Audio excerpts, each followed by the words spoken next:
ஆமை புகுந்த வீடு உருப்படாது.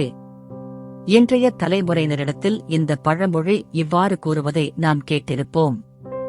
அதாவது ஆமை ஒரு வீட்டிற்குள் புகுந்துவிட்டால் அந்த வீடு உருப்படாமல் போய்விடும். இந்த மூடநம்பிக்கை மக்களிடையே காணப்படுகிறது. இந்த மூட நம்பிக்கையின் விளைவால் ஆமை புகுந்த வீட்டை விற்கக்கூட முடியாது.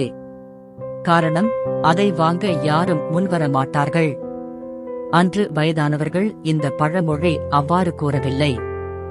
ஆனால் இந்த பழமொழியில் ஆமை எனும் சொல் 3 விதமான ஆமைகளை உணர்த்துகிறது. கல்லாமை, இயலாமை, முயலாமை.